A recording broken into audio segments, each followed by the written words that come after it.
উত্তর আলোতে ভরে যায়। হ্যাঁ ঠিক বলেছো, সূর্য থাকে। এবার আমাকে বলো তো, আমাদের কিন্তু একটা দিন পালন করা হয় যেখানে রাত্রেবেলা সূর্যি মামা চলে গেলেও আমাদের কিন্তু চারিদিক একদম আলোয় আলোকিত হয়ে থাকে। আমাকে একটু ভেবে উত্তর দাও তো, কোন দিনটা?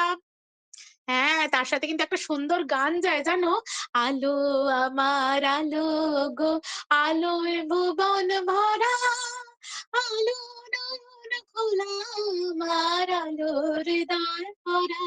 হ্যাঁ ঠিক বলেছো, একদম ঠিক বলেছো, আমাদের কালী পুজোর সময়। হ্যাঁ, এই তো তোমরা কি সুন্দর বুদ্ধি ধরো বলো তো।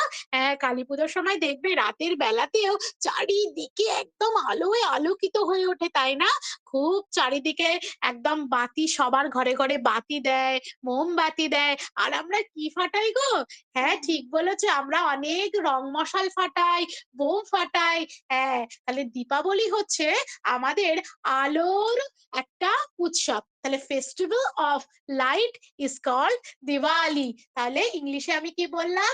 ইংলিশে হচ্ছে আমরা আলোর যে উৎসব তাকে বলছি দিওয়ালি, আর বাংলাতে বলছি দীপাবলি। এই দীপাবলিতে কি পুজো করা হয়? আমাদের মা শ্যামার পুজো করা হয়। দেখেছো, শ্যামার যখন আগমন ঘটে তখন চারিদিক অন্ধকার থাকলেও, আমাদের আকাশে সূর্যি মামা দেখা না গেলেও আমাদের চারিদিকটা আলোকিত হয়ে থাকে, তাই না? তাহলে আজকে আমরা কি জানলাম? যে রাতের বেলায় সূর্য না থাকলেও বছরের একটি দিন কিন্তু চারিদিক আলোকিত হয়ে থাকে, সেটা হচ্ছে দীপাবলির দিন। আর সেদিন আমরা সুন্দর সুন্দর জামা কাপড় পরি, আর কি করি? মিষ্টি খাই। হ্যাঁ, সকলকে মিষ্টি দিই, আর আমরা বাজি ফোটাই, তাই না? তাহলে আজকে আমরা কি সম্পর্কে জানলাম? আজকে আমরা আমাদের একটি উৎসব, যেটা হচ্ছে আলোর উৎসব, সেই উৎসবের নাম হচ্ছে দীপাবলি। এই সম্পর্কে আমরা একটি সঠিক তথ্য পেলাম। এরকম আমাদের অনেক উৎসব পালন করা হয় বছরে। এই সমস্ত পালনীয় উৎসবের কথা আমরা পরবর্তী ক্লাসে আলোচনা করব। ততক্ষণের জন্য এইটুকুনি থাক। ধন্যবাদ স্যার। বাহ! খুব সুন্দর। আর আরেকটা জিনিস যখন আপনি বললেন যে আ বিষয়টা, সেটা হচ্ছে আলোর উৎসব। ঠিক আছে?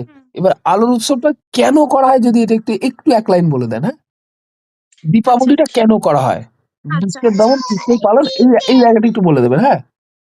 আচ্ছা ঠিক আছে স্যার। নেক্সট টপিক হচ্ছে চলাফেরায় সেকাল একাল। আচ্ছা বেশ। Class 5 EVS chapter 4। আচ্ছা ঠিক আছে স্যার।